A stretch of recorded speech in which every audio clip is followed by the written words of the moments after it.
നമ്മൾ ജീവന് തുല്യം സ്നേഹിച്ചിരുന്ന വ്യക്തി, നമ്മളോടും വളരെ സ്നേഹത്തോടെ പെരുമാറിയിരുന്ന വ്യക്തി പെട്ടെന്ന് മാറിയതുപോലെ തോന്നിയിട്ടുണ്ടോ?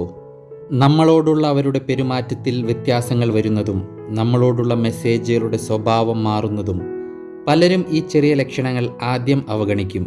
പിന്നീട് അവർക്ക് വേറെ റിലേഷൻഷിപ്പ് ഉണ്ടെന്നറിയുമ്പോൾ എല്ലാം വൈകിപ്പോയിരിക്കും.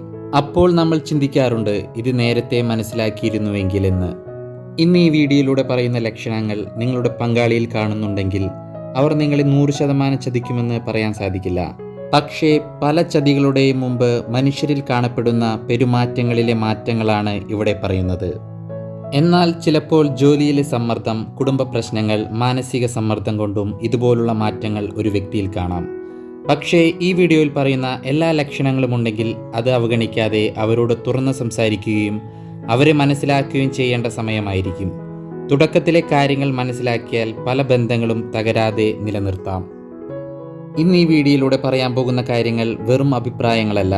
Relationship psychology, trust research, human behaviour എന്നിവയിൽ നിന്നുള്ള നിരീക്ഷണങ്ങളെ അടിസ്ഥാനമാക്കിയുള്ള ചില പ്രധാന സൂചനകളാണ്. ഈ വീഡിയോ സ്കിപ്പ് ചെയ്യാതെ അവസാനം വരെ കാണൂ. കാരണം അവസാനത്തെ ലക്ഷണം പലരും തിരിച്ചറിയാതെ പോകുന്നതാണ്. നമുക്ക് നേരെ വിഷയത്തിലേക്ക് പോകാം. So once again welcome to my channel golden thoughts. ഒന്നാമത്തെ കാര്യം എന്ന് പറയുന്നത് പെട്ടെന്നുള്ള അമിത രഹസ്യ സ്വഭാവം. പ്രൈവസി എല്ലാവർക്കും ആവശ്യമാണ്. ഭാര്യയോ ഭർത്താവോ ബോയ് ഫ്രണ്ടോ ഗേൾ ഫ്രണ്ടോ ആരായാലും ഓരോ വ്യക്തിക്കും സ്വന്തം വ്യക്തിപരമായ ഇടം വേണം. അത് പ്രശ്നമല്ല.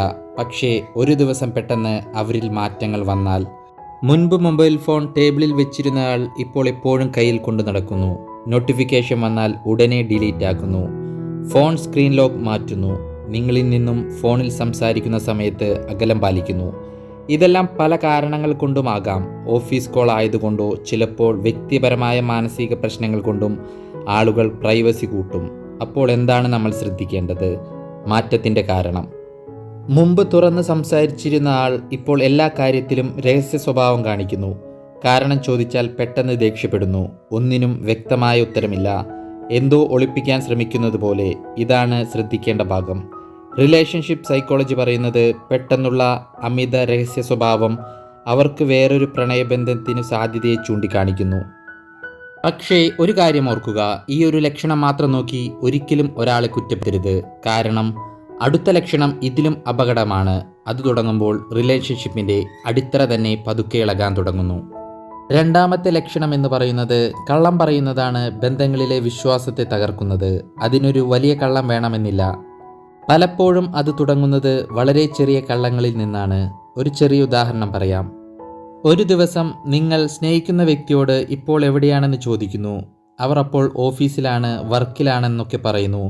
പിന്നീട് നിങ്ങൾ വേറൊരു സുഹൃത്തിൻ്റെ സ്റ്റാറ്റസിൽ അവരോടൊപ്പം ഒരു ഫംഗ്ഷനിൽ അയാളെ കാണുന്നു. പിന്നീട് നിങ്ങൾ ചോദിക്കുമ്പോൾ അത് പറയാൻ മറന്നുപോയി എന്നൊക്കെ പറയുന്നു. ചിലപ്പോൾ യഥാർത്ഥത്തിൽ മറന്നുപോയതായിരിക്കാം. പക്ഷേ ശ്രദ്ധിക്കേണ്ട കാര്യം, ഇതുപോലുള്ള മറന്നുപോവലുകൾ ആവർത്തിച്ചാൽ അത് കള്ളത്തരത്തിലേക്കാണ് വിരൽ ചൂണ്ടുന്നത്.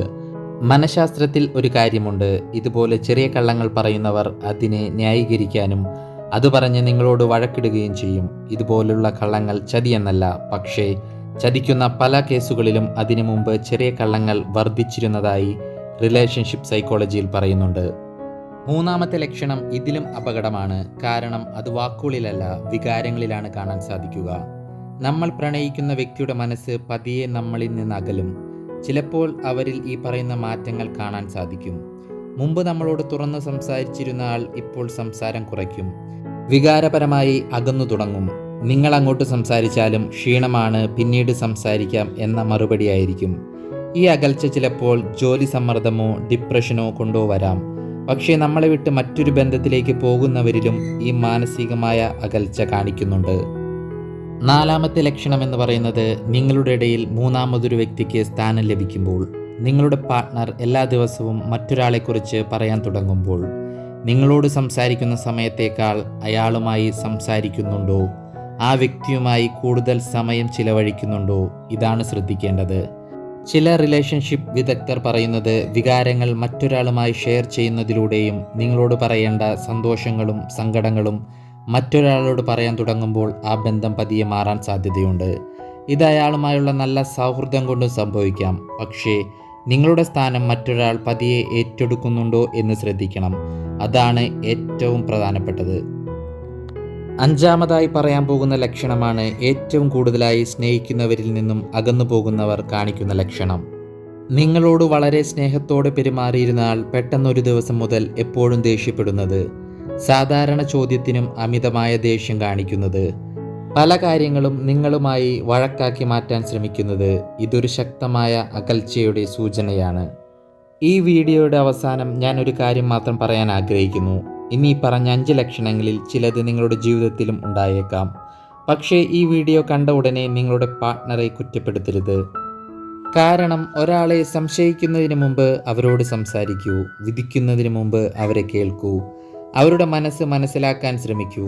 കാരണം ചില ബന്ധങ്ങൾ ചതിയാൽ തകരും, പക്ഷേ ഒരുപാട് നല്ല ബന്ധങ്ങൾ സംസാരിക്കാത്തത് കൊണ്ട് തകരുന്നുണ്ട്. അതിനാൽ സ്നേഹിക്കൂ, ബഹുമാനിക്കൂ, വിശ്വസിക്കൂ. എന്തെങ്കിലും പ്രശ്നമുണ്ടെങ്കിൽ ഒരുമിച്ച് പരിഹരിക്കാൻ ശ്രമിക്കൂ. അതാണ് ഒരു യഥാർത്ഥ റിലേഷൻഷിപ്പ്. നിങ്ങളുടെ അഭിപ്രായത്തിൽ ഒരു യഥാർത്ഥ ബന്ധത്തിൽ ഏറ്റവും പ്രാധാന്യമർഹിക്കുന്നത് എന്തിനാണ്? സ്നേഹം, വിശ്വാസം, ബഹുമാനം? നിങ്ങളുടെ അഭിപ്രായം കമൻറ്റിൽ എഴുതൂ. ഇന്നത്തെ ഈ വീഡിയോ ഉപകാരപ്രദമായെന്ന് തോന്നിയാൽ ലൈക്ക് ചെയ്യൂ. നിങ്ങളുടെ അഭിപ്രായങ്ങൾ കമൻറ്റ് ചെയ്യൂ. ഇനിയും സൈക്കോളജി, ലവ്, റിലേഷൻഷിപ്പ് എന്നിവയെക്കുറിച്ചുള്ള ഇത്തരം വീഡിയോകൾക്കായി ചാനൽ സബ്സ്ക്രൈബ് ചെയ്യാനും ബെല്ലൈക്കൺ അമർത്താനും മറക്കരുത്. വീഡിയോ കണ്ടതിന് നന്ദി. Thanks for watching. പുതിയൊരു വീഡിയോയുമായി വീണ്ടും കാണാം. Have A good day.